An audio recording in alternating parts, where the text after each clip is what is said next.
ریفراندۆم و لێکۆڵینەوەکانی 16 ئۆکتۆبەر کە بە بەشداری هەر یەک لە ڕەحیم ڕەشید نووسەر و ڕۆژنامەنووس و بەڕێوەبەری نووسینگی کوردستان تیڤی لە ویلایەتە یەکگرتووەکانی ئەمریکا واشنگتۆن و بەڕێز گاریکێن سکرتێری گروپی دۆستانی هەرێمی کوردستان لە بەریتانیا و یەکەم ڕاوێژکاری نوێنەری حکوومەتی هەرێمی کوردستان بووە تا سەردەمی بەیانخان بەیان سامی عەبدوڕەحمان و لە ماوەی چەند ساڵی ڕابردووە نزیکە 26,000 هاتوتە کوردستان و یەکێک بووە لەو کەسانێک کە چاودێری سیاسی بووە لەبارەی ریفراندۆم و یەکێک بووە لەو کەسانێک کە راپۆرتی بۆ ویلایەتە بۆ بەریتانیا ناردووە کە ئەم ریفراندۆمە بە شێوەیەکی سەرکەوتوانە و بە شێوەیەکی پاک و بێگەر بەڕێوەچوو. ئامادەبانی بەڕێز لێرەدا لەم پانێلدا بە پێویستمان زانی کە وەکو مەکتەبی سکرتاری هێئەتی قوتابیانی کوردستان و بەشی ڕۆشنبیر ڕاگەاندن لە دوای کۆتایی هاتنی خوێندنی ساڵی 2017-2018 بە پێویستمان زانی لە دوای خوێندن زنجیرە پانێرێک ئەنجام بدەین، بەڵام پانێر یەکەم لەبارەی سیاسەتی حکوومەتی هەرێمی کوردستان بێ لە ئاستی نێودەوڵەتیدا. لەم پانێلدا هەرێک بۆ بەڕێزان ڕەحیم ڕەشیدی و بەڕێز گاریکێن سێ پرسیارمان ئامادەکردوونە، هەر سێ پرسیارەکە لە ماوەی هەریەکیان لە ماوەی چارێگە خولێکەکان بەردەستە و دەتوانن لە ماوەی ئەو چارێگەدا وەڵامەکان وەربگرینەوە و پاشان و هەریەکیان 5 خولەک پرسیار گۆڕینەوە گفتوگۆ هەیە. پرسیارەکان بە شێوەیەکی گشتی بەم شێوەیە: دۆستانی کورد لە دوای ساڵی 1991 چ ئەمریکا چ بەریتانیا لە دوای 1991 هەڵوێستی ئەمریکا چۆن بۆ دۆستایەتی لەگەڵ هەرێمی کوردستان چۆن بووە؟ بە هەمان شێواز لە دوای ساڵی 1991 بەریتانیا پەیوەندیەکانی لەگەڵ هەرێمی کوردستان لە چه ئاستێکدا بوو؟ و هەڵوێستی ئەمریکا و بەریتانیا چۆن بۆ کاتێک ئێمە لە هەرێمی کوردستان بڕیاری ریفراندۆم و سەربەخۆی کوردستانماندا و بە تایبەت لە دوای 16 ئۆکتۆبەر هەردوو وڵات بە شێوەیەکی ئەرێنی نەیانتوانیوە پشتگیری مافەکانی میلەتی کورد بکەن. لە پرسیاری سێمیشماندا لە ماوەی داهاتوودا ڕۆژهەڵاتی ناوەڕاست دیسانەوەکەوە خۆی بەسەر نەخشەیەکی نوێدا دەبینێتەوە، پێگەی کورد لە نەخشە نوێی ڕۆژهەڵاتی ناوەڕاستدا لەکوێ دەبێتەوە. سەرەتادا دەچین لای بەڕێز ڕەحیمی ڕەشیدی بۆ ئەوەی لەبارەی ئەمریکا و پەیوەندیەکانی لەگەڵ هەرێمی کوردستاندا بۆ ئێمە بخاتە ڕوو. بەڕێزان بەفەرمێن.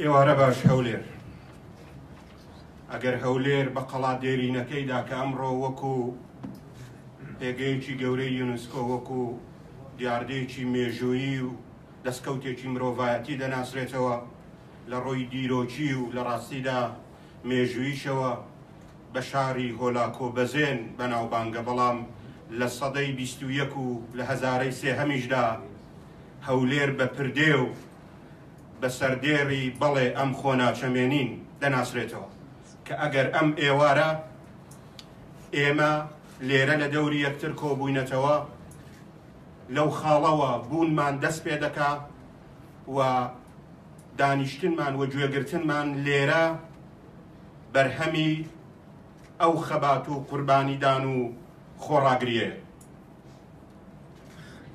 ئەگەر بمەوێ زۆر بە کورتی سەبارەت بەو چەندێڕەی کە پێشکەشکاری بەڕێزی بەرنامەکە هێنایە بەرباس قسە بکەم، دیارە مێژووی پەیوەندیەکانی واشنگتۆن و هەولێر یا کورد و ئەمریکا هەم خاڵی لاواز و تەنانەت هێندێک جار ڕەشی تێدایە و لانیکەم لە ماوەی نزیک بە سێدەی ڕابردووشدا خاڵی زۆر پەزەتیف، زۆر باش وەک گەشە و بەرەو پێشەوە چوونی بەرچاوی بەخۆوە بینیوە. ئەگەر ئێمە خەیانەت و پشتێکردنی 1975مان هەیە، ئەوە پارێزگاریکردن و هاوکاریکردنی دوای ڕاپەڕینی پرشکۆی 1992کیشمان هەیە. ئەوە ئێمە لە ڕاستیدا ئەزموونی پارێزگاریکردن لە هەرێمی کوردستان و ئەوەی کە لەسەر پێشنیاری دۆستە دێرین و دڵسۆزەکەی کورد میتەران لە ڕاستیدا بوو بە مەداری 36 دەرەجەوە بوو بە ناوچەیەکی پارێزراو کە دوایی ئەوە لە ئەنجومەنی ئاسایشی ڕێکخراوی نەتەوە یەکگرتووەکاندا بوو بە بڕگەیەکی حقوقی و یاسایی کە ڕەنگە ئەوە زۆر گرینگە بیزانین هیچ هێزێک ئیتر ناتوانێت لە عێراقی لە ڕاستیدا ساختەدا ساختەی بریتانیادا بتوانێت بەهێز و هەڕەشە لانی کەم ئەو سێ پارێزگایە داگیر بکە واتە سلێمانی و کەرکووک و سلێمانی و هەولێر و دهۆک کە ئێمە هیواخوازین هەر لە چوارچێوەی ئەو هەوڵە یاساییانەی کە ئێستاش لە ئەنجومەنی ئاسایشی ڕێکخراوی نەتەوە یەکگرتووەکان لە ئارادایە و بریتانیا دیسان بە هەموو هێزیەوە حەول دەدا کە ئەو یاسایە نەچەسبێ و ئەمریکاش لە هەوڵێکی دیپلۆماسی چڕوپڕدایەکە هێزی پێشمەرگە نەک بە شەڕ و بە زۆر بەڵکو بە ئاشتی بگەڕێتەوە کەرکووک و ناوچەکانی مادەی 140 بەڵام چڵەپۆپەی پەیوەندیەکانی نێوان هەولێر و واشنگتۆن ئەو کاتە بوو کە ڕێکخراو یا خلافەتە وەهمیەکەی ئەبوو بەکر بەغدادی واتە بەربەڕیەتی سەدەی 21 گەیشتە دەروازەکانی بەغدا بەڵام ئەو کات سەرۆکە ڕەشەکەی واشنگتۆن لە کۆشتی سپیەوە وتی ئەوە ململانەی عێراقیەکان و شیعە و سوننێ و پەیوەندی بە ئێمەوە نییە بەڵام لە بیرمان نەچێ کاتێک هەر لە 2014دا و چەند مانگ دوای ئەوە داعش ڕووی لە کوردستان کرد و مەترسی ئەوە هەبوو کە بە تەواوەتی پەلاماری کوردستان بدا تۆپخانەکانی خۆی کە چەکی ئەمریکایی بوون و لە ڕاستیدا سپاکەی مالکی لە مووسڵ بۆی بەجێهێشت بوون هەڕەشەی لە کوردستان کرد ئەو دەم دەرکەوت کە هەولێر پێگەیەکی ئستراتژیکی سیاسەتی ئەمریکایە لە کۆی ڕۆژهەڵاتی ناوەڕاست و ئەمریکا لەگەڵ هاوپەیمانەکانی بە هەموو هێزەوە هاتنە مەیدان و پارێزگاری و داکۆچیان لە کوردستان کرد و کوردستانیش بە حەماسەتی مێژووی خۆیەوە هەر وەک چاوەڕوان دەکرا پێشمەرگە بە دەست و بردەکانی پشکی شێریان بەرکەوت لە تێکشکاندنی ترسناکترین ڕێکخراوی ترۆریستی داعشدا جنەڕاڵ جیمز جۆنس بەرپرسی ئەو کاتی هێزەکانی ئەمریکا کە ماوەیەکی زۆریش سەرۆکی ناوەندی بازرگانی ژووری بازرگانی کوردستان و ئەمریکا بوو لە توێژێکدا بە منی کورد وتی پێم خۆشە ئەم نهێنیت پێ بڵێم من بە 5,000 سەربازی ئەمریکایی مود لە ساڵی 92دا کە ئێمە دەگەڕاینەوە بۆ نۆرت کارۆلاینا و هێزی دیکە جێ ئێمەی دەگرتەوە لێم پرسین ئەگەر ئێستا سپاکەی سەددام حوسێن پەلاماری کوردستان بدا چ بکەین وتی هەر 5,000 کەسەکە پێکەوە وتیان دەگەڕێینەوە وە کوردە پارێزی لە ڕاستیدا ئەگەر هێندێک جار کێشە لە بینی واشنگتۆن و هەولێردا یا جیاوازی بیر و ڕاهات بێتە گۆڕێ بەشێکی بەرچاوی بۆ سیاسەتی نێوخۆیمان دەگەڕێتەوە واشنگتۆن تەنیا شتێکە ئێستا وەک مەترسی بیبینێ ئەو ململانێ نابەجێ کە لە هەرێمی کوردستاندا هەیە و دەشزانن کە ئێران سەرکەوتوو بووە لەوەی کە کورد دابەش بکە ئێران سەرکەوتوو بووە لەوەی کە کورد لە دژی کورد بەکاربێنێ هەرچەند ئێمە دەزانین ئەوە ڕاستیەکی حاشاڵ نەگرە کە سیاسەتی حەکیمانەی سەرۆک بارزانی بووە ڕێگر و بەرگر لەوەی کە جارێکی دیکە شەڕی براکوژی نەبێ و شەڕی کوردکوژی نەبێ بە تایبەتی دوای 16 ئۆکتۆبەر کە ئەوە ڕەنگە هەڵچوونێکی کاتی لە نێوان هەموو کوردێکدا دروست بکە بەڵام سیاسەتێکی ئستراتژیک دووربینانە و زۆر ژیرانەیە و کورد لە داهاتوودا نەک داهاتوویەکی زۆر دووریش داهاتووی نزیکدا دەبینین کە بەرهەمی ئەو سیاسەتە دەچنێتەوە بۆیە نابێ زۆر گوێ بە و لاوژانە بدەین کە لێرە و لەوێ و زۆر جاریزن بدەن بڵین بە سازی قاسمی سلێمانی گوێمان لێ دەبێت کورد پێویستی بە یەکریزی و یەکگرتوویە و ئێستا لە ڕاستیدا دۆستانی کورد بە گشتی و واشنگتۆن بە تایبەتی ئەو داوایان لە کورد هەیە خاڵێکی دیکە کە پێم خۆشە ئاماژەی پێ بکەم بریتیە لەوەی کە ئەمریکا پێی خۆشە دوای چوونە دەرەی بریتانیا لە یەکێتی ئوروپا هەم لە ئاستی یەکێتی ئوروپادا هەم لە ئاستی ڕۆژهەڵاتی نێوەڕاستە پاریس یا فەڕەنسا دەورێکی کاریگەرتر بجێڕێ لە سیاسەتی ئەم ناوچەدا. ئەوە دەبینی هێزەکانیان لە ڕۆژاوای کوردستان جێگیر دەکەن، ئەوە دەڵێن بەگەر باز لەوە دەکرێت ئەمریکا دەکشێتەوە، فەڕەنسا لەوێ جێگیر دەبێ. هەموو ئەمانە جێگای مشتومڕ و تاوتوێکردن و قسە و باسن. و من دوو نمونە دەجێڕمەوە کە لە پەیوەندی لەگەڵ سیاسەتی فەڕەنسەدا. لە ساڵی 1970دا کاتێک فینلەندا سربەخۆیی خۆی بەدەستهێنا، دوو لە سەرەکیترین جیرانەکانی واتە دانمارک و سوئێد دوای 3 ساڵ دیانیان بە سربەخۆیی فینلەندیەکاندانا. ئەمریکا شەروای کرد، بەڵام ئەو کات فەڕەنسەیە کەمین وڵات بوو کە سربەخۆیی فینلەندیەکانی بە فەرمی ناسی و دوای فینلەندیەکان تووشی شەڕی نێوخۆیی بوون. ئەوان دوای 16 ساڵ بۆ یەکەمین جار جەشنی سربەخۆیی وڵاتەکەی خۆیان کرد و ئابووریەکی داتەپیویان هەبوو. هەرێمی کوردستان بە هەموو ئەو کێشە و ئەو بابەتە ئەو کەم و کوڕیانەی کە قسەی لێ دەکرێت 100 قات لە پێش ئەو کاتی فینلەنداوەیە. خاڵی دووهەم کاتێک ئیسرائیلیەکان لە 1945 و لە 1946 دەوڵەتی خۆیان ڕاگەیاند، ئەمریکا ئەو کات ڕایگەیان بە فەرمی کە ئەگەر ئێمە بەرژەوەندی خۆمان ناخینە مەترسیەوە لەگەڵ وڵاتانی عەرەبی، و تەنانەت بەیاننامەیان دەرکرد کە هێرشەکەنە سەر جوولەکەکان. ئەمریکا ئەگەر جوولەکەکانی هەڵبژار هاوڕێیان لە بەهێزیدا ئەوانی هەڵبژار، کاتێک ئەوانی هەڵبژار کە بەهێز بوون، کە یەکگرتوو بوون، کە داکۆچیان لە خۆیان کرد، ئەو ڕۆژەی جوولەکە بڕیاریدا دەوڵەتی خۆیدا بمەزرێنێ، ئەمڕۆ شایی و گۆڤند و سەما دەکەین و لێوەکانمان بە بادە تەڕ دەکەین، بەڵام کوڕینە کچینە سبەینێ هەموو شەقامەکانی ئێمە خوێنە، ئامادەن بۆ ئەو بەرگریە، وتیان بەڵێ، و ئەو بەرگریەشیان شکۆمەندانە کرد. و ئەگەر بەراوردێ بکەین لە 1945 ئێمە لە مهاباتی پێتەختی مێژووی کۆماری کوردستاندا ئێمە کۆماری کوردستانمان ڕاگەیان کە 11 مانگ تەمەنی هەبوو، بەڵام ئەمڕۆ جوولەکە کە هاوتەمەنی کۆمارەکەی ئێمەیە کە 11 مانگ تەمەنی هەبوو، یەکێک لە بەهێزترین سوپاکانی دنیای هەیە و لە باری تەکنۆلۆژیەوە لە باری زانستیەوە لە ڕاستیدا لە هەموو مەیدانەکاندا جوولەکە باڵادەست و دەستا و دەستکردنی دموکراسیانەی دەسەڵاتی تێدایە، ئازادی ئاین و بیرۆڕای تێدایە، و ئەوە بۆ لێ فێربوون دەبێت لەگەڵ ئەوەی پێگەکەیان وەکو کورد وایە، بەڵام هەرگیز ئەویان نەکردوتە بیانوویەک بۆ ئەوەی کە دەستا و دەستکردنی ئاشتیانەی دەسەڵاتی تێدا نەبێت، بەڵام خاک و وڵاتەکەی خۆیان خۆش دەوێت لەگەڵ هەموو ململانەکان کاتێک ئاسایشی نەتەوەی جوولەکە یا ئیسرائیل دەکەوێتە مەترسیەوە، ئەوان یەکگرتوون.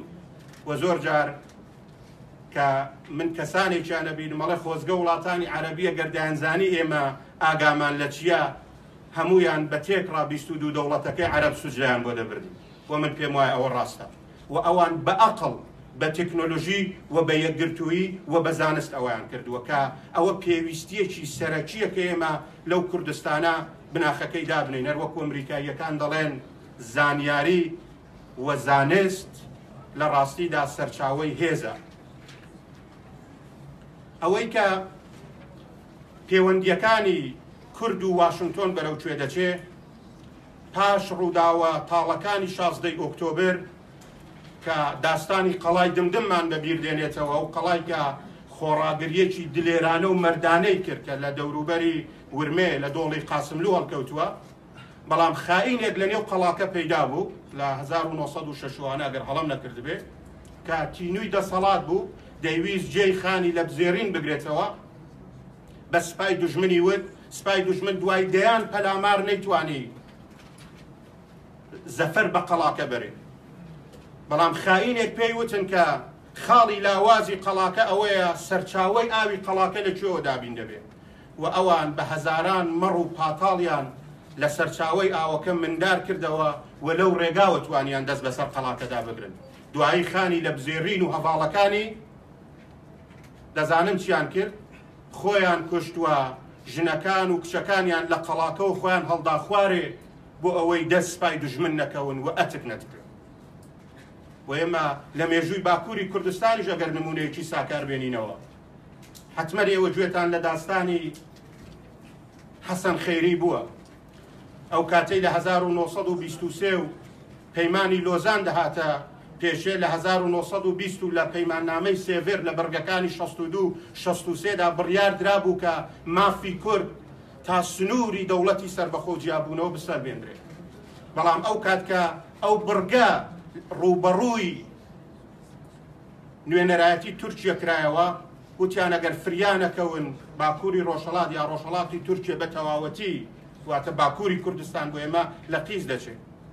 وتیان باشترین کەس حەسەن خەیریە. حەسەن خەیریان هێنا بە جلوبەرجی کوردی لە مەجلیسی ئەو کات یا پەرلەمانی تورکیادا قسەی کردوە، وتی کورد و تورک بران و دەوڵەتی تورکیا دەوڵەتی هەمومانە، ئێمە یەک خودامان هەیە، یەک قورئان و یەک پێغەمبەر. دوای هەر حەسەن خەیریان هێنا بە تاوانی کوردبوون، بە تاوانی ئەوەی جلوبەرجی کوردی لەبەر کردووە، بە تاوانی ئەوەی بە زمانی کوردی ئاخافتووە لە داردا. وتیان داوا چییە؟ تی داوام ئەوەیە گۆڕەکەی من لەسەر ڕێگایەک دابنێن کە هەموو کوردەکان تفم لێ بکەن. من بوومە هۆکاری ئەوەی کە کورد نەگاتە ئەنجامەکانی خۆی. دۆستان، لە شەڕی دووهەمی جیهانیدا کابرایەکی نۆڕوێژی خەیانەتی کرد و ڕێی خۆش کرد بۆ ئەوەی نازیەکان بێنە نۆڕوێژەوە. دوای شەڕ، دوای تەواوبوونی شەڕ لە ڕاستیدا ئەو کەسان لە شاری ترۆندهامی نۆڕوێژ لە داردا دوایی دەوڵەت لە ترسی تۆڵەی خەڵک ناوی هەموو کەس و کاری خاینەکان گۆڕی و بردیان لە جێگایەک لە ڕاستیدا شاردیانەوە تا ئێستاش کەس نازانێ پاشماوەی ئەو بنەماڵەیە چێن. و ئەوان خەیانەتکاران بە نیشتمان و خاکەکەی خۆیان ئاوا سەزادا. بۆی ئەمڕۆ دەبینی نۆڕوێژ یەکێک لە خۆشترین وڵاتانی دنیای لە ئیسکەندناڤیا و لە ڕۆژاوای ئەوروپا. هەر چاوم لێ دەکەی کاتم تاو بووە. بگەڕێمەوە بۆ مەوزوعەکە. پەیوەندی هەولێر و واشنگتۆن بە لەبەرچاوگرتنی ئاڵوگۆڕەکانی ڕۆژهەڵاتی ناوەڕاست، بە لەبەرچاوگرتنی ئەو ئیستراتیژیە نوێیەی کە واشنگتۆن لە کۆی ناوچەکەدا هەیەی و هەڵوەشانەوە یا هاتنە دەری ئەمریکا لە بەرجام و ئەو گەمار و چڕ و پڕ و قورسانەی کە دەیخەنە سەر ئێران بۆ ڕوبەڕووبوونەوەی یا لاوازکردنی هژمونی ئێران لە ناوچەکەدا ڕۆژاوا بەگشتی و ئەمریکا بە تایبەتی پێویستیەکی بێ ئەملاولای بە کورد هەیە. بەڵام دیسانەوەش دەگەڕێتەوە کە کورد بۆ خۆی چەندە دەتوانێت یەکگرتوو بێ، چەندە دەتوانێت یەکریز بێ و چەندە دەتوانێت سیاسەتێکی یەکگرتوانە بباتە پێشێ. ئێمە چەندە پێویستیمان بە ڕۆژاوا و چەندە پێویستیمان بە ئەمریکا هەیە. ئەمریکا بۆ جێبەجێکردنی سیاسەتەکانی خۆی سێ هێندە پێویستی بە کورد هەیە. بەڵام دیسان بە پێداگریەوە ئەوە دەڵێن پێویستە کورد ماڵی خۆی ڕێ بخاتەوە و یەک بخاتەوە. و ئەمریکا بە فەرمی زۆر کەم هەیە کە ئەمریکا لە ستەیتمەنت یا لە بەیاننامەکانی خۆیدا ناوی تاکە کەس بێنێ. و لە دوو جاردا ئەمریکا زۆر بە فەرمی ڕایگەیاندووە، چون ئەمریکا سەرچاوەی زانیاریە، ئاگای لە هەموو مشت و مڕ و جم و جۆڵ و قسە و باسێکەیە. ئەوە کە ناوی سەرۆک وەزیران و جێگرەکانی دێنا لە بەیاننامەی وەزارەتی دەرەوە و بەڕوونی بۆ چەند جارەوەی دووپات کردوێتەوە کە پشتیوانی لە هەرێمێکی کوردستانی دموکراتی بەهێزی یەکگرتوو دەکات لە چوارچێوەی عێراقدا. قسەی کۆتایی منەوەیە کە ریفراندۆم هەڵوێست و کردەوەیەکی زۆر باش بوو، بەڵگەیەکی حقوقیە بەدەست کردەوە و ڕۆژێک کورد وەک ئەمری واقع لە ناوچەکەدا دەیسەپێنێ. وەکو کورد دەڵێ ماڵی سپیە بۆ ڕۆژی ڕەش. لە بیرمان نەچێ ئەمریکا دژی هەڵوەشانەوەی یەکێتی سۆڤیەت بوو، بەڵام یەکەمین وڵاتیش بوو کە باڵوێزەکانی لە 15 وڵاتەکەی دروستبووی دوای هەڵوەشانەوەی یەکێتی سۆڤیەت ئەمریکا کردەوە. ئەمریکا دژی هەڵوەشانەوەی یەگۆسلاڤیا بوو، بەڵام یەکەمین باڵوێزەکانیشی لە ڕاستیدا کەیەکیان ئێستا بۆتە سەرۆکی زانستگا یا زانکۆی ئەمریکی لە دۆک و پیتر گاڵبرەیتیش کە حتمەن ناوتان بیستووە یەکەمین باڵوێزی ئەمریکا بوو لە کرۆڤاتیا و دۆستێکی زۆر باش و دڵسۆزی کوردستانیشە. کەواتە ئەمریکا لەگەڵ ئەمری واقع هەڵس و کەوت دەکا. ئێمە ڕۆژێک بەرهەمی ڕفراندۆم دەچێنینەوە. زۆر زۆر سپاس وەربژی.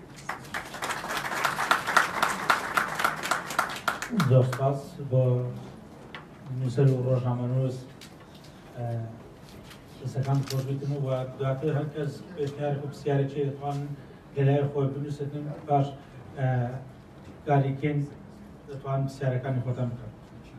ئێستاش داوا لە بەڕێز گاریکین دەکەن سکرتێری گروپی دۆستانی یاریمی کوردستان لە پەرلەمانی بەریتانیا بۆ پێشکردنی وتەکەی بەڕێزان بفەرمێن.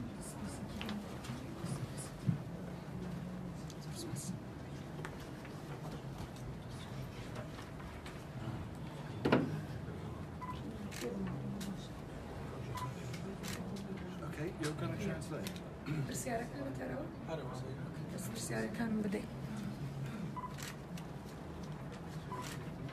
Mr. Garay, you just tell us about your first experience working with KRG as an advisor and Kurdish raised relations after 1991.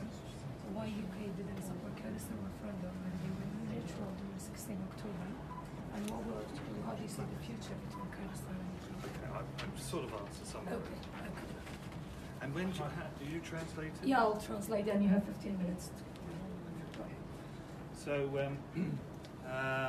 Choni Kakarakano? You don't need to translate. Everyone, there's Naka, Choni. So it's nice to see you here. And thank you for coming.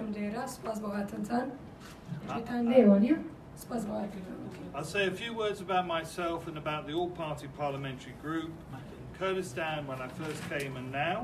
Can you hear? خبري خومتان بيدالم لقل كردستان يكملين جار كهاتما كردستان وأبجارش كليرم. And make some comments on key issues.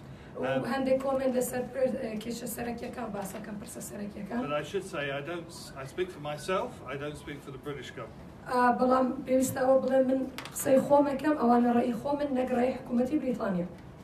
Now, I first came here in 2006. من يكم جار صالي 2006 هاتما كردستان. And I realized when I was speaking at a university last year that most of the people I was speaking to were very young when I came here. ومن هستن بوكر صالي بارلس منارك داك أقسام ذكر زور بي أواني لوي بون زور جنج بون كمن يكم جار هاتما كردستان يعني من ألبون استوى بينته وقبربون. And the first visit was to talk about trade union rights. Trade union? Syndicate. يكمن جار Syndicate, trade union syndicates. سنديكا يكمن جار قسمان كرلسر ما حقي سنديكا كان. But let me express my thanks to the leader of the Kurdistan Communist Party, Kemal Sheikha, because he said something that changed my view. لیم قرن سپاسی کمال شیخ بکم سروکی پارتی کمونیستی کردستان که قص کومنتی کی دار ایمنی گوری. And he said that the problem was that Kurdistan didn't have a bourgeoisie and could it borrow ours. على قوتي كردستان بورجوازينيا. They have bourgeoisies or not? Kurdistan has bourgeoisies. Kurdistan bourgeoisinia وناتواني نواني وقرز بكين.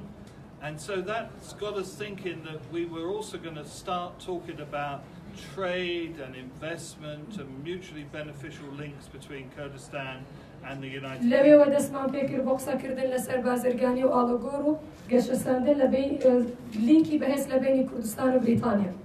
So when I got back to the UK, I teamed up with Bayan Sami Abdul Rahman.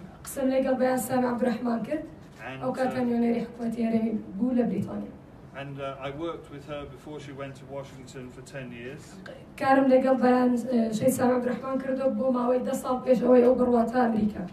And we helped to set up an independent, cross-party, all-party parliamentary group in Parliament.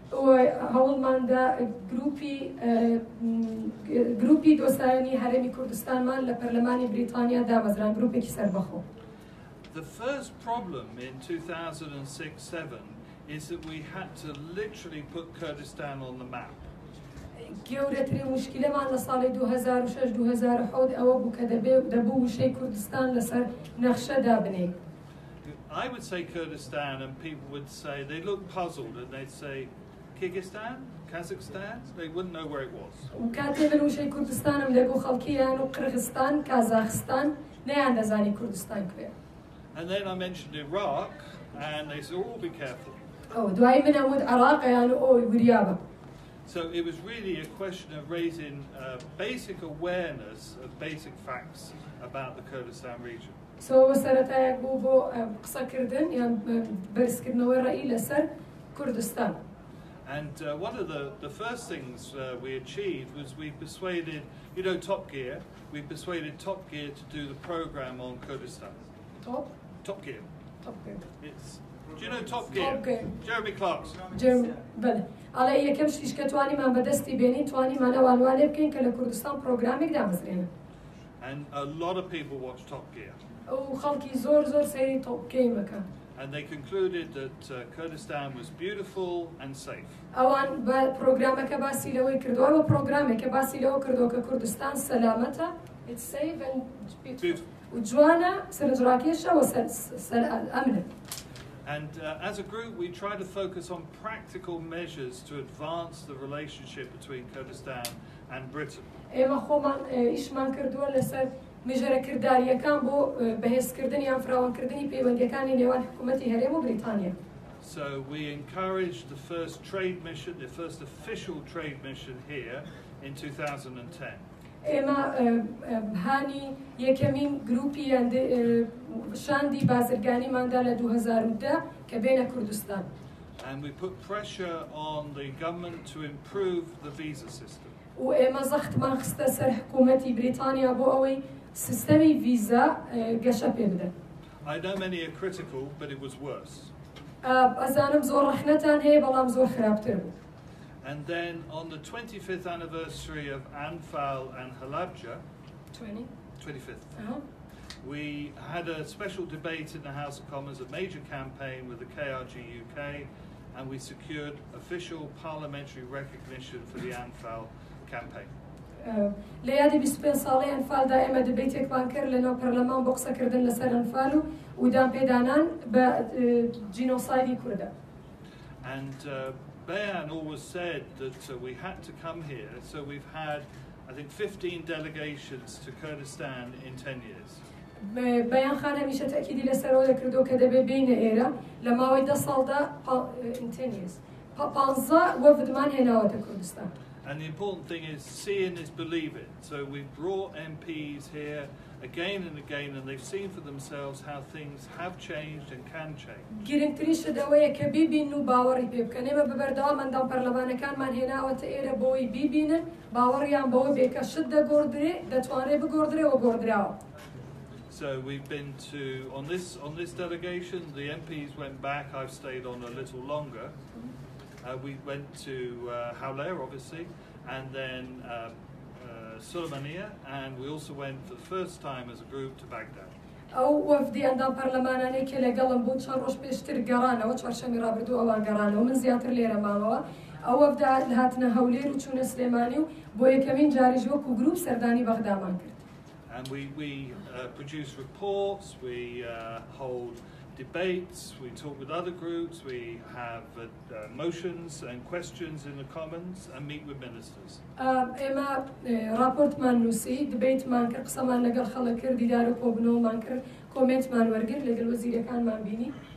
Now when I came here first in 2006, Kurdistan was in the middle of being the other Iraq. لە 2006 یەکەم جار کە هاتمە کوردستان لە ناوەڕاستی ئەوە بوو کە ببێتە عێراقێکی تر. And there was hope that federalism would work. و هیوایەکە بوو کە فدرالیزم کار بکات. And many describe this as the golden decade from 2004 to 2014. هەتا وەکو لە 2004 تا 2014 بە سەردەمی زێڕین دەناسرێت. I mean, oil prices were high, wages went up. نرخی نەوت بەرز بوو، موچە زۆر بەرز بوو.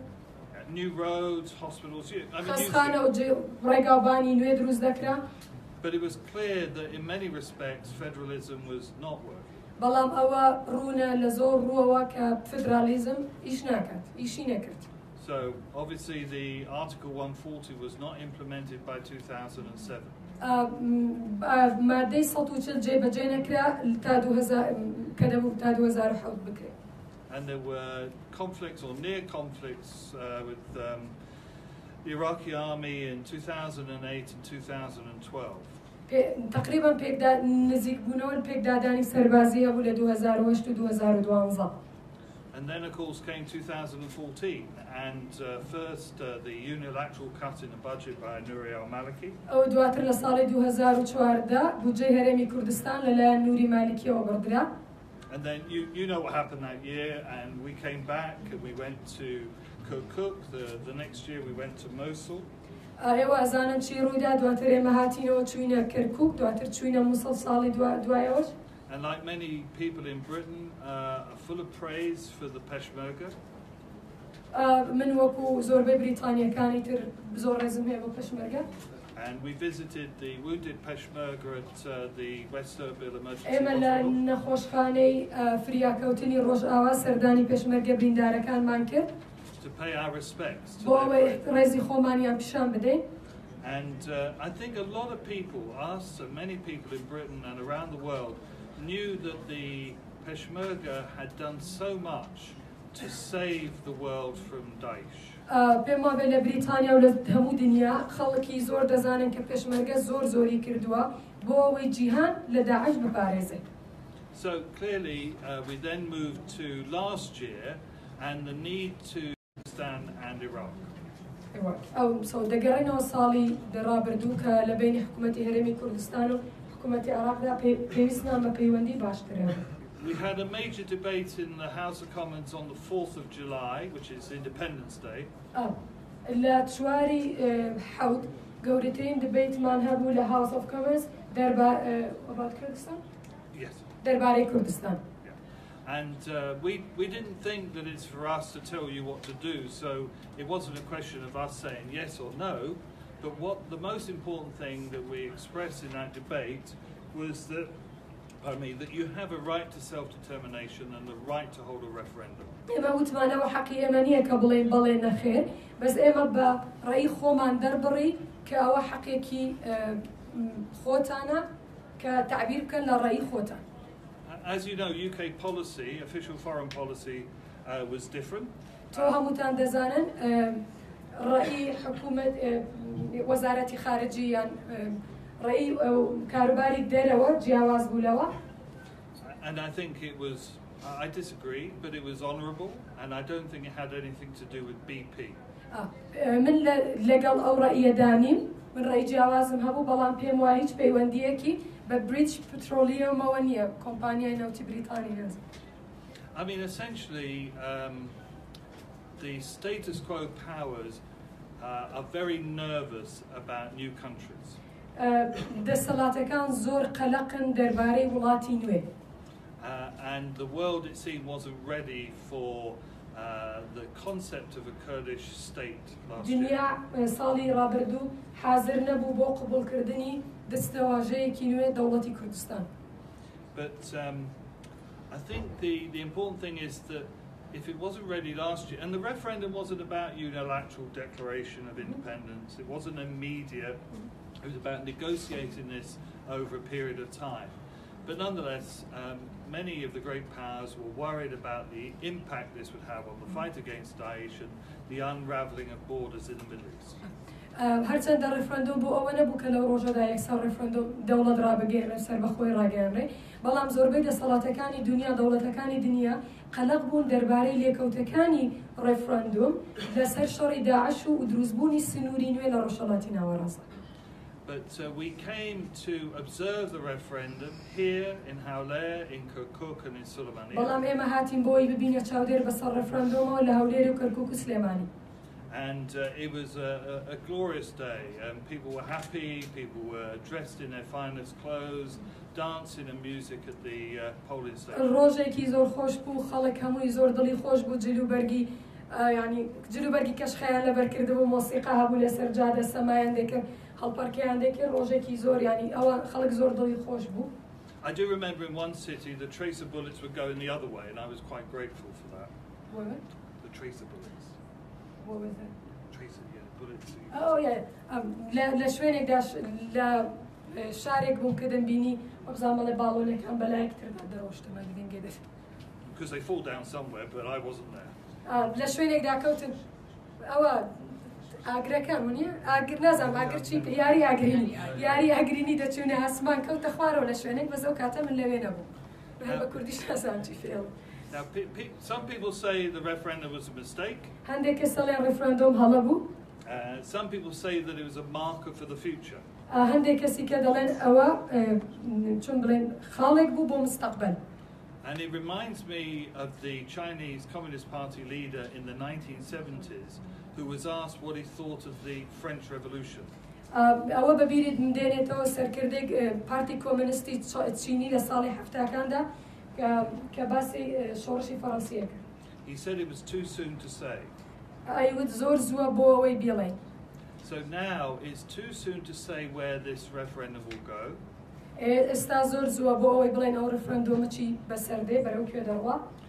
But it seems to me that the importance is that the people of Kurdistan have expressed a settled will by a large majority that one day they wish to have their own state. بەڵام ئەوەی زۆر گرنگە بەلای منەوە ئەوەیە زۆرینەی خەڵکی کوردستان ڕێی خۆیان دەربڕیوە تعبیری لە ڕێی خۆیان کردووە کە ئەوان حەز دەکەن ڕۆژێک دەوڵەتی سەر بە خۆیان هەبێت. I mean, this was always going to take some time. ئەوە هەمیشە کاتێکی زۆر دەخایەنێ. A friend of mine says that Kurdistan is the only landlocked country in the world that's surrounded by sharks. برادێکم پێی وتم کوردستان یەکەمین شوێنە لە دنیادا کە دەور دراوە ینی هەرێمێکی قفڵ دراوە ونیە سنووری ئاوی نییە و داخراوە و دەورە دراوە بە شارکس. So what we also saw, of course, was Kurdish weaknesses and disunity. بەبێ باسی کەم کورتیەکانی یعنی خاڵە لاوازەکانی کوردستان و نایەکگرتووی کوردیش بکرێت. There was also, I think, clearly an attempt to dismantle the Kurdistan regional government. هەمیشە ئامانجێکە بۆ کە بیانوێ حکوومەتی قەواری سیاسی حکوومەتی هەرێم نەمێنێت. So to turn the three provinces into the northern provinces. بۆ ئەوەی هەرسێ هەرێمەکەی هەرسێ پارێزگاکەی حکوومەتی هەرێمی کوردستان بگەڕێنەوە بۆ سێ پارێزگای باکووری عێراق. I didn't understand all my friend's speech, but I think he referred to some of this. تێنەگەیشتم لەوەی هاوڕێکەی من چی گوت بەس پێم وابێ ئەو تیشکی خستە سەر هەندێک لەو خاڵانە. Which is, I think that that was stopped. کە پێم وایە ئەوە وەستێنرا. There was resistance in 3 places. خۆراگری هەبوو لە سێ شوێن. And I'm very pleased that the diplomatic blockade was broken. The 3 places you mean Sahela Perdea. Yeah, I was just going to say. ئەو سێ شوێنانە کە دێڵە پردێ و سەحێلا زومارە و سێ شوێنەی پێشمەرگە هێزی عراقی میلیشیاکانی تێداشکە لەوێ ئەڵێ خۆراگری هەبوو دوای ئەوە پێم وابێ ئیمبارگۆکانیش دوایەوە ئیمبارگۆکان لەسەر حکوومەتی هەرێمی کوردستانی ینی گەماروی سیاسیش لەسەر حکوومەتی هەرێمی کوردستان لاچوو. And I'm glad, did you say about the blockade? Yeah. So France and Germany Fransa و and the Almanya Vatican. Vatican ئەوە سێیانە دەوریانە بوو گەماروی سیاسی حکوومەتی هەرێمی ئاشکات. And the British Prime Minister is inviting Kaknechvan and Kakubad to Britain, but I don't know when. I hope so. سەرۆکوەزیرانی بریتانیاش داوەتی کاکنێچیروان و قوبا تاڵەبانی کردووە بۆ ئەوی بێنە بریتانیا بەڵام نازانم جەدوەلەکە کێ. I suspect most of you think that the US, the UK, the UN, the EU weren't neutral enough and that this encouraged action against Kurdistan. پێم وایە زۆربەی ئێوە پێتان وایە کە بریتانیا دەگڵێن بریتانیا و ئەمریکا و UN و یەکێتی ئەوروپا باڵانس نەبوون ینی لایەنگریان کرد لە مۆزوعەکانی سەر کوردستاندا ینی بێ لایەن نەوەستان ئەوەش هانیدا کە هەندێک شت بەرامبەر کوردستان بکرێت. But now we hear a lot more from the State Department and others about the need for a strong Kurdistan region within Iraq. بەڵام ئێستا شتی زیاترمان گوێ لێ دەبێت لە کۆشکی سپیەوە لە ئیدارەی ئەمریکاوە کە داوای حکوومەتێکی هەرێمی کوردستانی بەهێز دەکەن لە ناو عێراق. My own view was that the referendum did not justify violence. من ڕأی من وایە کە ڕیفراندۆم تعبیری لە توندوتیژی نەکرد. But that the violence justifies the long-term cause of independence. بەڵام توندوتیژیەکان گزارشتیان کرد لە نەبوونی سربەخۆیی بۆ ماوەیەکی درێژ. I mean, Iraq is supposed to be a voluntary union. Voluntary? Free. عراق دەبوو خۆ بەخش بێت. and that's clearly not the case. بەڵام ئەوە بەتەئکیدی کەیسەکە نەبوو. But you are in it for some time to come. In it, in بەڵام ئێوە کۆتاییتان دێنە هەندێک جار. But the KRG is maybe less of a near nation than it was some months back. What? Less of a near nation. بەڵام کوردستان نزیکتر بووە لە near nation. No, less. Less. يعني كردستان زياتر ولا كمتر ولا زور قرمامة. But it's more than just a collection of provinces and is treated differently by the أو هالكو كراوي شندي كريم نبو بلكو زياتر تاع تصرفي بزياتر لقال كراوي يعني هرمك نبو كتنياتشن بارزجاي كي كو كرد بيتوا بلكو هالسكوتي زياتري لقال كراوي. And what we want to do is to work with you and encourage reform and stability,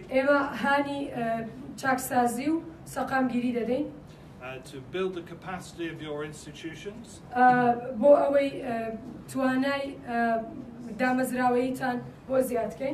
so for instance we went to the Parliament and they I think will set up an all-party group on the UK which can work with our group on Kurdistan. لو أخي جارد سرداني برلماني كردستان ما كردوا أوان ديانة أو جروبي كلا بريطانيا هي بودوستاتي كرد عينا جروب لبرلماني كردستان هبي بودوستاتي بريطانيا. So the ABBG, which is separate from the government and the Kurdistan regional government, جروبي دوستاني كرد كجاوازة لحكومة بريطانيا ولا هرمي حكومة كردستانيش. Praises you for your tolerance and resisting Daesh. حكومتي جروبا كمان سباسيوا كابو بيكو جيانو لنابردني داعش. And we would like you to be an ally who the world deserves and whose independence may be seen as necessary by the world in years to come.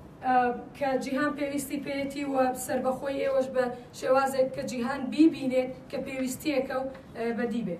So spas. Spas.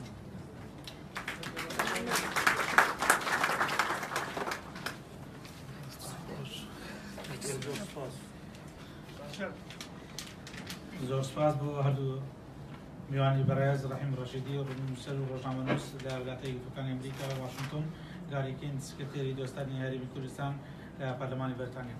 ئامادەبانی بەڕێز ئێوەش دەتوانن بە پرسیار و تێبینیەکانتان بە ماوەی 5 خولەک بۆ هەر یەکەیەکیان هەیە دەتوانن پرسیار بکەن و سەرەتان دکتۆرە نێکە بزەر ناوبنووسم.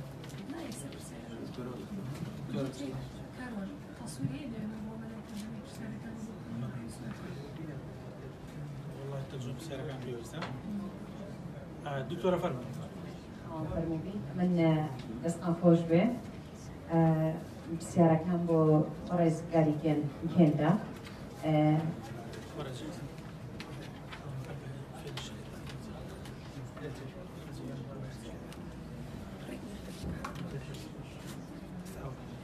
دەمانەوێت تەوزیحێک لەسەرەوە بدات کە حکوومەتی بەریتانیا بەدیدی ئەو هۆکارەکان چین لە پشت تەعاملی حکوومەتی بریتانیا لە بارەی ریفراندۆم و ئەو لایەنگریەی کە حکوومەتی بریتانیا دەورێکی باڵای تێدابینی لە عێراق بۆ دژایەتیکردنی ریفراندۆم و خواستی زۆرینەی سەربەخۆیی هەرێمی کوردستان. پرسیارێکی دیکەشم لەسەر ئەوەی گروپی دۆستانی هەرێمی کوردستان لە پەرلەمانی بریتانیا دەمانەوێت زیاتر تەوزیح بدات و زیاتری ڕوونی کاتەوە ئەگەر بتوانێت کاتەوێت و ئەو ئامانجانەیە کە بۆ ئیشی دەکەن ئامانجێکی ئاماژەدا بەڵام تا چەند دەتوانین کاریگەر بن.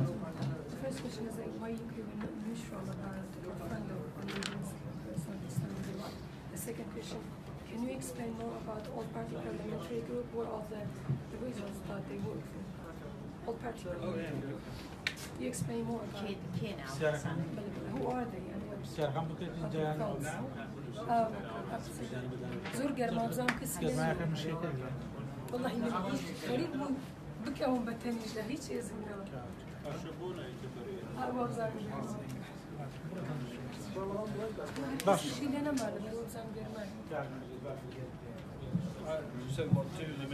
زۆر سوپاس ئەسمەلات ئەسمەتم نویسەر و چاڵەکوانم کاک ڕەحیم نمونە حەسەن خەیری دەبێت بۆ بەنەهێتە گوتن بۆوان بێتە گوتن یانە تا 16 ئۆکتۆبەرێکی ریش بۆ کو دووبارە نەکەن ڕاستە ئەوەڵ برجەبەلێکی چێ بووی ئەوەڵ کێڵاتزمێ چێ بووی ئەوەڵ 16 ئۆکتۆبەرە چێ بووی نە دووبارە زۆربارەیە ئەم بۆ برینێت خۆتزانین هەدێتێک بێ پێشتەمە چ بکەین دایک ڕێز بین چ بکەین دا یەکگرتوو بین چونکی بە هەمی هەوڵەکەین داین یعنی اشفقنا قیادت کردن برینێت خۆتزانی نەبکە ڕێزکردنا برینەوە بەڕێزگاریکێن 102 ساڵە بریتانیاش قەڵەکەی خلاص نەبوو ئەس پێ پرسیارە جەنابەتەت کرد چونکی 102 ساڵە کورد نەچوونە استراتیژیەتە بریتانیادا بە تنێک گروپێکی دوستایەتی دەچی ئەم ژنەتەوەینە ئەم ملەتین ما تێکوشین 102 ساڵە بەسەر بەخۆیەکی دەمە بچنێتە بە استراتیژیەتە پرسیارم گەهش 102 ساڵە قەڵەکەی خلاص نەبوو سپاس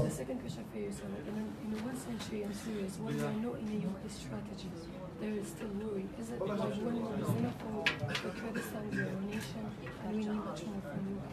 We are not a part of UK strategy till now.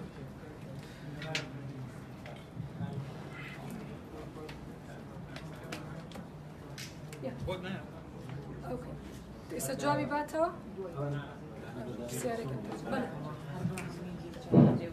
بس خوشتان لكم لأردو برس كاك رحيم بحكمي وكي جنابت لميونري هم ميونري حزبكي يعني كراوي لواشنطن هم إنك بالبرسياري بالبرسي لسيجي كردستان لسشواري لواشنطن بحكمي وكي هذا شو زورك إلى كمدرجة سياسية كانية هم حسب ما كشتكي لسر سياستي أمريكا بالنسبة لكل جيرو وكأسا خود سیاستەکەی گۆڕاوە هەرێمێکی بەهێزیەیە ئەسمە شتێکی زانیاریەکی نهێنی شتێکی دڵخۆشکەری زیاترت دەبێت ئەسەر بەڕێزەش کە باسی بریتانیای کرد ئێمە لە سایکسپیکۆوە لە 1960 تا ئەگەیتە پەیمانی لۆزان خەیانەتی بریتانیا بەنسبەت کوردەوە ئاشکرایە ئایا دوای ئەوەی کە لە 2017 لە 16 ئۆکتۆبرە بریتانیا دووبارە لە پێناو نەوتی کەرکووکە کوردی کردەوە قوربانی ئایا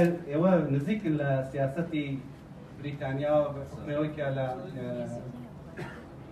گروپی دۆستانی کوردن لە بریتانیا شتێکی نهێنی هەیە سیاسەتێکی ڕەسمی بریتانیا بەنسبەت کوردەوە تەغییری کردوێ ئەوەی کە بەزار شتێک ئێژن سیاسەتی ڕەسمی بەڕاستی ویستیان گۆڕاوە بەنسبەت کوردەوە یا هەر دووبارە کورد لە پێناو بەرژەوەندی ئابووریاکەنە قوربانی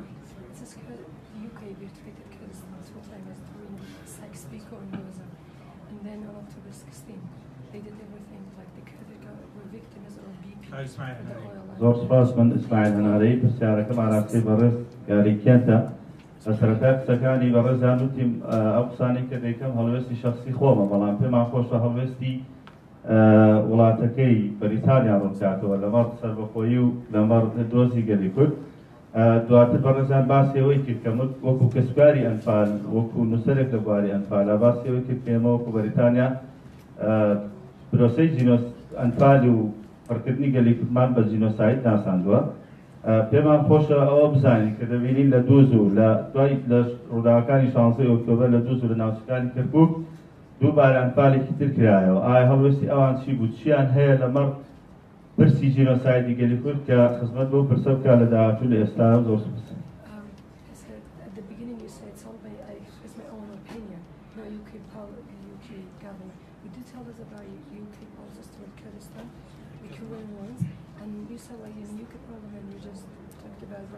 genocide, genocide. Do you have anything for Dus and the last blood, the last genocide of Kurds? Yeah, Dus and Hormat and other disputed areas. Do you know about it? Okay. After October 16th. سەرەتا سڵاو سیارەکەم ئاراستەی کاگڕاییم ڕەشیدیە جەنابیان باسی ئەمریکای کرد من لێرە پرسیار دەکەم ئایا دوای 16 ئۆکتۆبەر ئەمریکا لە ڕۆژهەڵاتی ناوەڕاست خاوەن پرۆژەیە یان خاوەن استراتیژیە زۆر سپاس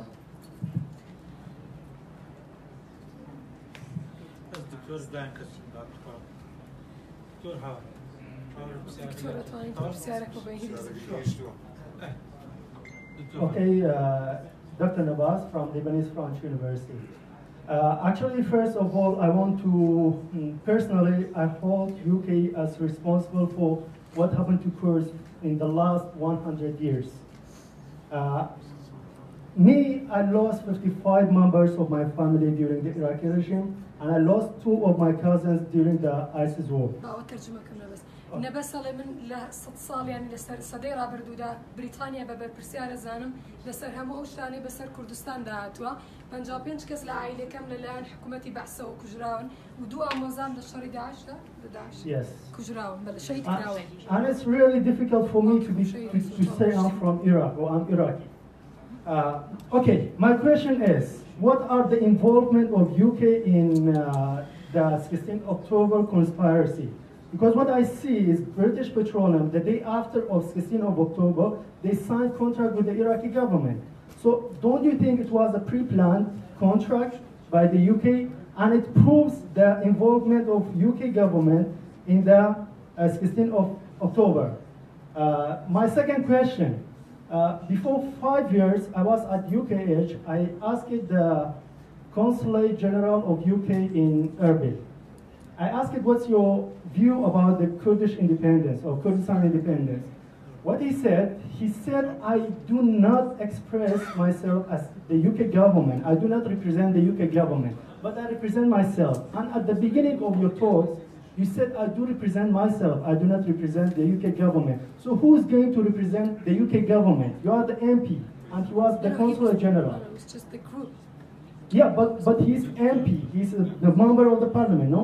برادەکانی ئەمپینە و سکرتێری گروپەکەیە ئەوان گروپێکن لەناو پەرلەمانی بریتانیا بۆ دۆستایەتی Okay, just my last question. بەس نەبەس باوەتر ئەوەی کاک نەبەسێ لەڵێ پێم وایە لە پێش 16 ئۆکتۆبەرەوە پلانێکی حازرکراو هەبوو لە بینی حکوومەتی عراقی و حکوومەتی بریتانیادا چونکە ڕۆژی دوای 16 ئۆکتۆبەر عقدێک لەناو کۆمپان لە بینی حکوومەتی عێراقی BP بریتیش پترۆلیۆم کۆمپانیە ناوتی بریتانیدا ئیمزا کراوە کە پێم وایە پلانێکی پێشوەختە هەبووە دواتر لە سارێکیان پرسیارم لە کۆنسۆلی بریتانی کردو 5 ساڵ پێش ئێستا دەتوانێت ڕێی خۆتم پێ بڵێ لەسەر سەربەخۆی کوردستان دەتوێتی من تعبیر لە خۆم دەکەم لە حکوومەتی بریتانیا تۆش ئاینەشتمان پێ دەڵێ بۆی خێرا دێڵێن بۆی خێرا تاوت. Okay, what can we do to become UK friend, to get the trust of UK government? I mean, we do everything. We are more democratic than Iraq. We are more open to, compared to Iraq. And we love British people. We love the Westerns.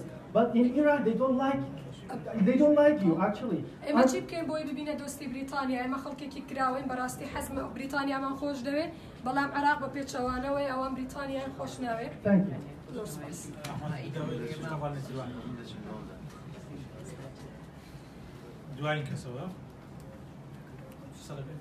Hello, good evening. My question goes to Mr. Ken. You mentioned that your first visit was 2006, and after that, in time, you brought a lot of parliament members or political people from UK to Kurdistan. And my question is simply what all these things did for us, for Kurdistan. For example, you also, we also know that you brought, or maybe some other people brought Boris Johnson when he was a governor in London, and he came to Machko and he drank a tea and he pretended to be a good friend of Kurdish, wearing Kurdish stuff. Then he came back, he became a foreigner, the Secretary of State, then he was part of what happened in October 16th in Kirkuk. So my question is basically what your group inside the UK Parliament is really doing for the Kurds, political benefits, or how does it affect the United Kingdom's foreign policy? Thanks.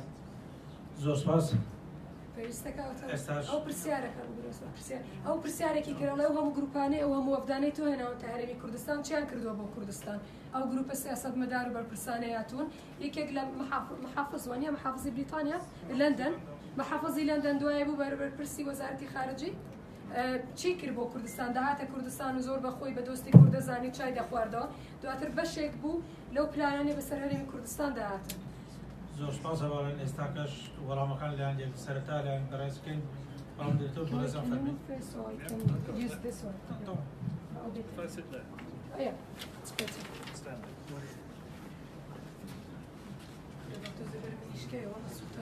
Okay, well, let's try and answer those. I mean, first of all, let me just explain an all-party parliamentary group.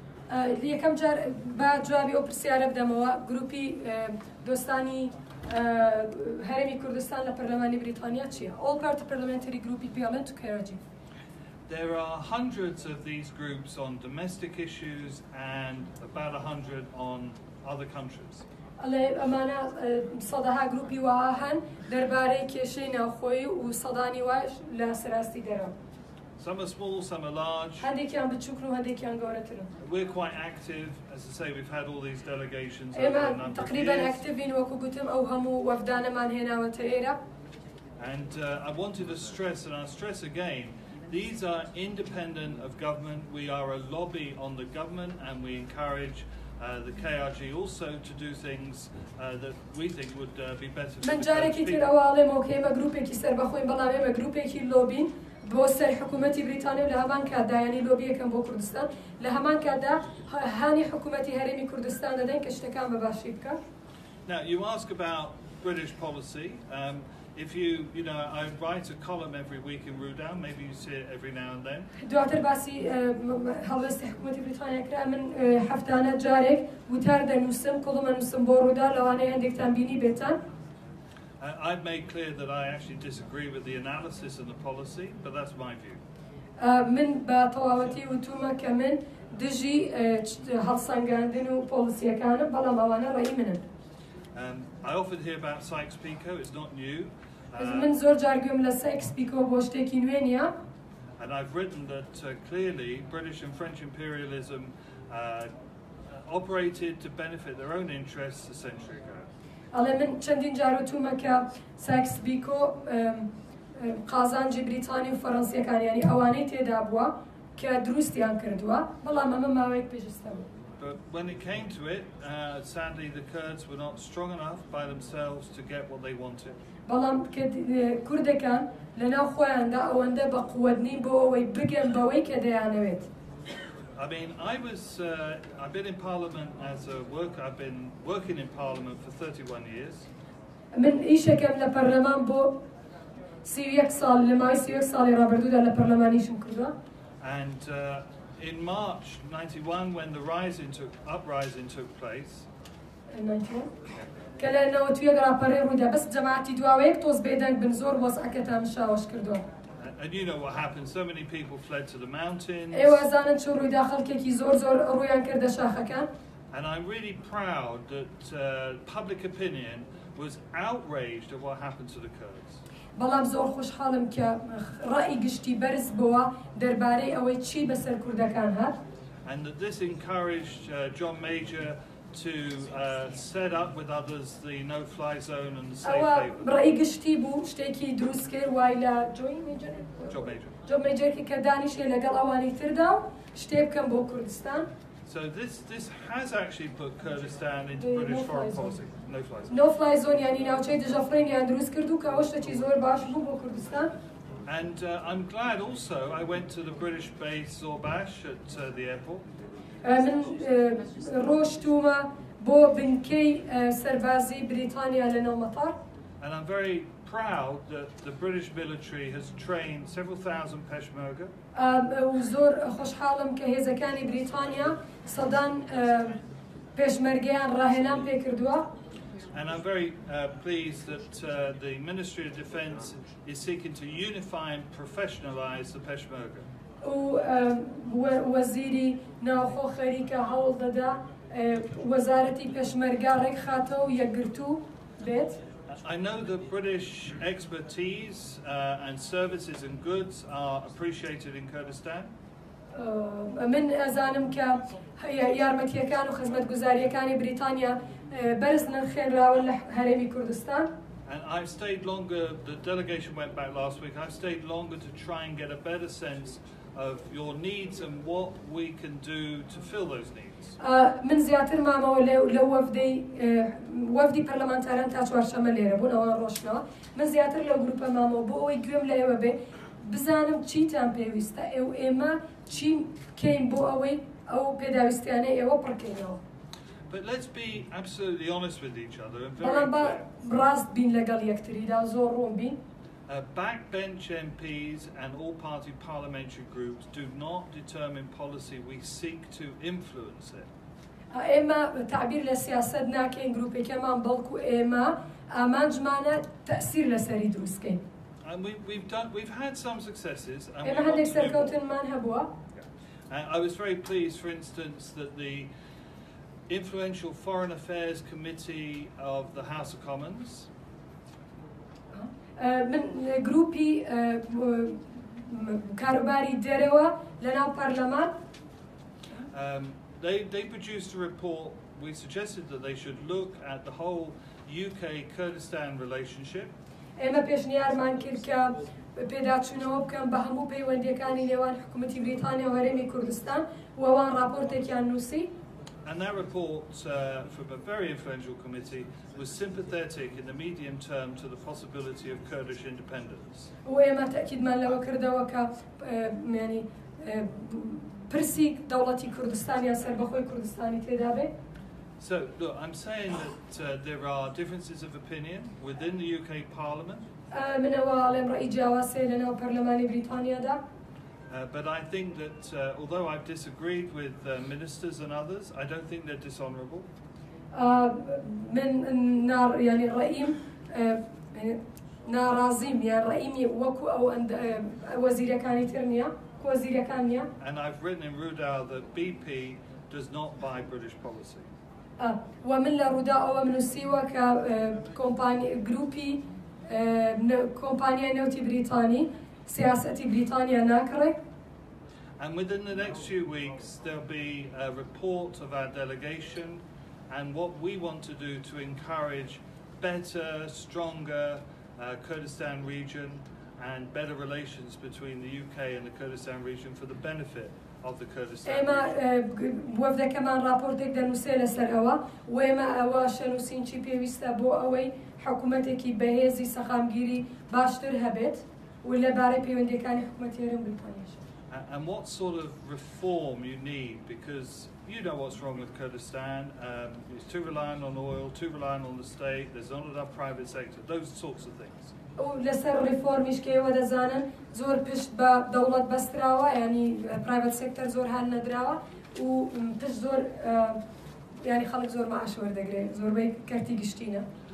It's your country, it's your future. I want Britain to help, and let's work together. أو دولتي إيوه أو دهاتو إيوه من دموي بريطانيا بهم يا مكي تامدا.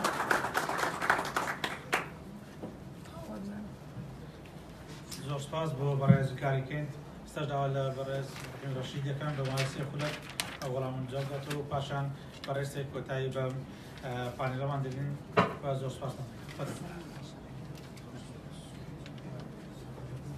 زۆر جار سێ خولەک بۆ دروشمدان باشە نە گوڵامدانەوە. من وەڵامی پرسیارەکانە دەمەوە بە خێرایی دوایی دێمە سەر کاکڵەی سیاسەتی دەرەوەی ئەمریکا بە تایبەتی لە ڕۆژهەڵاتی ناوەڕاست. دۆستێک باسی ئەوەی کرد کە نابێ من باسی حەسەن خەیری بکەین لێرە. کاکە ئەمریکا و ئوروپا وەک ئێمە چاو لە بابەتەکان ناکەن. ئێمە وەک کورد دەبینن. ئەمە بابەتێکە پێویستە لێی تێبکەین.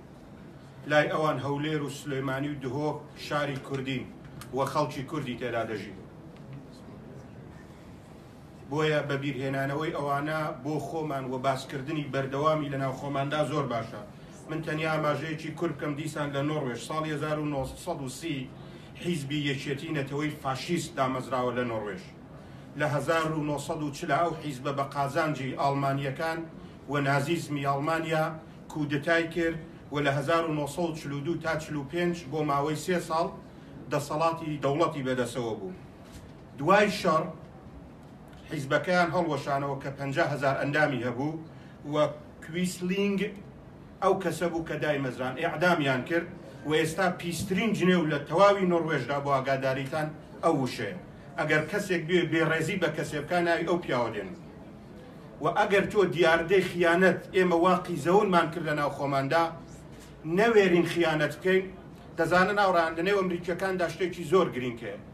ئەگەر کەسێکی ئۆفیشیال کار بەدەستێکی دەوڵەتی دڵداری خۆشەویستی لە ئاشکرا بێ لە پۆستەکەی لای دەدەن. دەیڤید پترایۆس کە سەرۆکی CIA دەستگای هەواڵگەری ئەمریکا بووە و بەرپرسی هەموو هێزەکانی ئەمریکا بوو لە ڕۆژهەڵاتی ناوەڕاست، ژنەراڵێکی زۆر کاریگەر لەوانەیە شانسی سەرۆکایەتی ئەمریکاشیە بوو بێ، لایەندا لەسەر دڵداری لە کاتێکا خۆشەویستی لە کاتێکدا سکس لە ئەمریکا ئازادە، ئاساییترین بابەتە. بەڵام ئەمریکیەکان دەڵێن ئەمە یاسایەکی نەنووسراوە، دەڵێن کەسێک کە خیانەت لە ماڵی خۆی بکە زۆر ئاسان خیانەت لە نیشتمانیشەکە لای دەدەن. ئەو برێدمە گۆرکەی نەبوو بە باڵێزی ئەمریکا لە عێراق لەسەرەوەی خۆشەویستی لەگەڵ ڕۆژنامەوانێکی واڵ ستریت جەنەڕاڵ ئاشکرا بوو، دوایش هێنا ئێستا پێکەوە دەژین. مەبەستمەوەی دیاردەی خیانەت ئاواقی زەونی دەکەن، نەک تەنیا لە ڕووی سیاسیەوە، لە ڕووی کۆمەڵایەتیەوە. بەڵام ئەمڕۆ ئەوانەی خیانەت دەکەن لە هەموو کە زمان درێژترن، میلەتیان قەرزدار کردووە، بنەماڵی شەهیدەکانیان قەرزدار کردووە، دەبێ بەردەوام بیڵێنەوە. ئەوان ئەوەندەیان درۆ کردووە وەک دەستگای پرۆپاگەندەی هیتلێر، وەک نازیەکان، بەشێک لە خەڵک باوەڕی پێکردوون، سێڵفیان لەگەڵ دەگرن. دنیا شانازی بە پێشمەرگەوە دەکاوان پێیان دەڵێن بە پێشمەرگە دەڵێن ئەنفالچی. چۆن دەبێت لەسەر خاکی کوردستان کەسانێکە بن جورئەت بکەن ئەوە بڵێن نەک لە ماڵی خۆیان و کۆبوونەوەیکی داخراو لەسەر ڕاگەیاندن، ئێمە لەسەر ئەمانە هەرڵێن بانەیکەین بانەیکەین بانەیڵێن، و بۆیە چارەماناوایە، بۆیە ئەو بارودۆخەمان بەسەردا سەپاوە. کەواتە باسکردن لەو بابەتانە لەو ڕوانگەوە گرینگە. دۆستێک گوتی من نوێنەری حیزبێکی دیاری کراوم، من نوێنەری هیچ حیزبێک نیم، من تەنیا نوێنەری خۆمم و ڕۆژنامەوانێکم و کار دەکەم لەو چوارچێوەیەدا. توی داهاتوو ئۆپۆزیسیۆنی کۆماری ئیسلامی ئێران لە واشنگتۆن داوەت کراون و وەفدێکی کوردی بە سەرۆکایەتی بەڕێز مستەفای زیری سکرتێری گشتی حیزبی دموکراتی کوردستانیش لەوێ ئامادە دەبێ. بە باوەڕی من ئەوە سەرەتای ئاڵوگۆڕێکە ڕوو بە ئێران، ئەوە شتێکی دڵخۆشکەرە، من تەنیا دەتوانمە و نەزانیاری بدەم. بەڵام لە سیاسەتی ئەمریکادا کورد کام کورد و لەکوێ لە ئێستای ئیستراتژی ئەمریکادا لە ڕۆژاوای کوردستان هیچ گرێبەستێک لە نێوان کورد و ئەمریکادا نیە. چەکوچۆڵیان پێداون، ئیمکاناتیان پێداون شەڕکن، بەردەوامیش بێمە دەڵێن لیان دەپاڕێنەوە کە کاکە وێنەی بەڕێز ئۆجەلان بە درێژایی هەزاران کیلۆمتر ڕوو بە تورکیە دامەنێن، بە قسەیان ناکەن لەبەرەوەی هەموو شتێک لە قەندیلەوە دێ. ئەگەر ئەو کۆبوونەوانی لە هەولێر کرا و کاک مەسعود بارزانی وعدی پێدان کە یەک بگرن هەموو شتێکیان بۆ دابین دەکا، ئەگەر ئێمە لەگەڵ یەک باش بواین، یەکێتیەکمانە بووە، یەک ڕیزیەکمانێ بواە، بارودۆخمان زۆر جیاواز بوو. بەڵام کۆمەڵە فەیسبوک چی لە ڕاستیدا دەبنە قارەمان و هەموو شتێک تێک دەدەن. بۆیە لەو بارەوە ئەوەی کە هەیە لە ئیستراتژی ئەمریکادا هەرێمی کوردستانەوە بە شێوەی دیار هەولێرە، داکۆچی لێ دەکات، دەیپارێزێ و بە هاوپەیمانی خۆی دەزانێت. هەر ئێستا 5 بنکەی سەربازی واشنگتۆن لە هەرێمی کوردستانەیە، ڕۆژانە لە فڕۆکەخانەی هەولێر لە دەدەیەقەی ئێرە فڕۆکە جەنگیەکانی ئەمریکا هەڵدەستن و دەنیشنەوە، ئاو ئاجارجارێ چاوی کامێراکانیشان ڕەنگە لە سنوورەکانی ئێران کرد. کەواتە ئەمریکا پێویستی بە کوردەوە، کوردیش پێویستی بە ئەمریکایە. بابەتەکە دوولایانەیە و هەردووچیان. دۆستێک گوتی ئەمریکا پرۆژەیە یا ئیستراتژی، هەردووچیانی هەیە. ئەمریکا دوو بورجی ڕووخان لە 11 سپتامبردا ئێستا هێژمونی خۆی لە هەموو ئاسیای ناوەڕاست و لە ئاسیای دوور سەپاندووە لەبەرەوەی نایەنەوێت چین بگاتە ئاوە گەرمەکان. ئێستا زۆربەی کۆڕووکۆبوونەوەکان لە واشنگتۆن لەسەر پێگەی بەلوچستانە، چون بەلوچستان لە جوغرافیای ئەو ناوچەدا دەورێکی زۆر کاریگەری هەیە. خۆ ئەمریکا بە تریلیۆن دۆلاری مەصرف نەکردووە کە بێ بۆ ئێران و حیزبوڵڵا و حەچی وەحشی بەجێ بێڵێ. ئەوە خەیاڵیان خاوە، ئەگەر بەجێ شێش با دوای 16 ئۆکتۆبر و هێزانە داتن هەولێریشان دەگرت. کەواتە بەڵام ئەمریکا بێمە دەڵێ دەبێ یەکریز بن، دەبێ لەگەڵ یەک بن و تەنانەت ئێوەن کە باڵانسی دەسەڵات لە عێراق ڕادەگرن و ئەوان بەڕوونی وتووە لەوە زیاتر ئەوان چ بڵن. و ئەوەی ئێستا هەڕەشە لە ئێمە دەکات ناتەبایی نێو خۆمانە. چوومەتە وڵاتی ئەفغانستان 2 حەوت لەوێ بووم، مەترسی ئەوەی کە لەسەر هەرێمی کوردستانە ئێمە وامان لێبێ، لەوێ پەشتون هەیە، لەوێ ئۆزبەک هەیە، هەر کەس لەمانە بۆ ئەوەی هەلومەرجی خۆی بپارێزێ دەوڵەتێکی جیرانی هێناوە. مەسەلەن پەشتوەکان پاکستان دێنن، تاجیکەکان دەچن تاجیکستانەکان دێنن، فارسەکان لەوێ هەوڵ دەدەن ئێرانیەکان بێنن و ئەوە مەترسیە لەسەر ئێمە. من شتێکتان پێ بڵێم، مایکل نایت و دەیڤید پۆڵاکەیە هەردووچیان ڕاوێژکاری پلە بەرزی وەزارەتی دەرەوەی ئەمریکا بوون هاتوون 6 مانگ لە هەرێمی کوردستان ماونەتەوە دەڵێ کەسی دووهەمی گۆڕان پێوتون لە ساڵی 2011 کە دەڵێ پێش 2007 ئەوان لە یەکێتی جیا ببنەوە 700 ماڵی نهێنی ئێران لە سلێمانی هەبووە ئەوە لە کۆڕێکی کراوەیە وتیان لە ئەنیستیتۆی واشنگتۆن بۆ سیاسەتی ڕۆژهەڵاتی نزیک من لێم دووبارە کردوتمەوە زۆر نییە وتی پێی وتم ئەو داتایە ئەو ئامارە هینی پێش جیابوونەوەی ئێمەیە و ئێستا ئێمە لە 2011 قسە دەکەین و ئێستا 2010 کەواتە ئێران حەولی داوە لە هەرێمی کوردستاندا شتێک وەک حیزبوڵڵا دروست بکە شتێک وەک لوبنان لێ بکە و ئێرە بکاتە لوبنانیزە و ئێمەین بە یەکگرتووی بە گوتاری یەکگرتو خوازانە و بە قیزەونکردنی خیانەت نابێ بیڵین ئەو سیاسەتە سەرکەوتوو بێت چون لە ئاکامدا هەمومان شکستێنین و ئەگەر کەرکووک نەگیرایە بە دڵنیاییەوە هەرگیز تورکیە بەو ئاسانیە نەدەچوو بەرەو عەفرین و داگیری بکات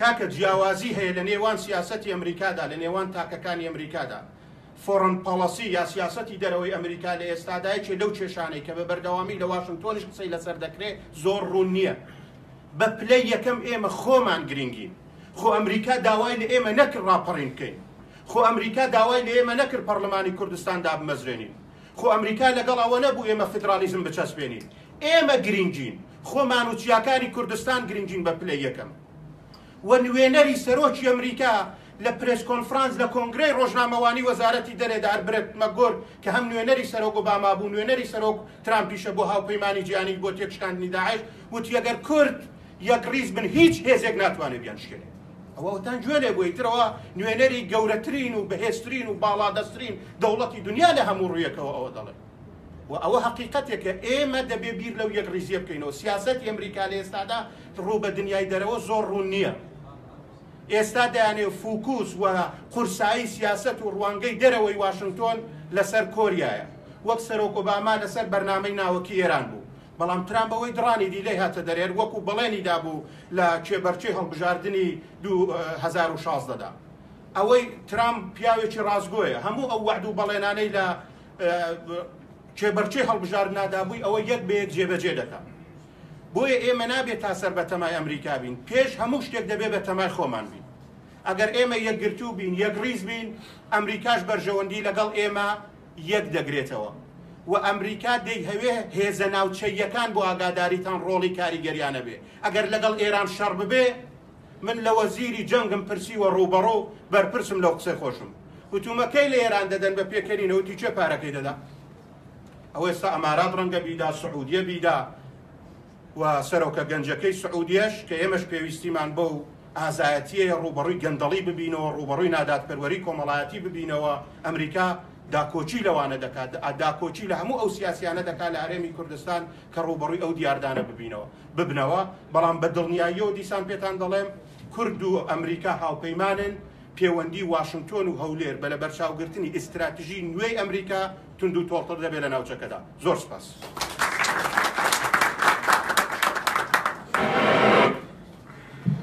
زۆر سپاس بۆ ئێوەش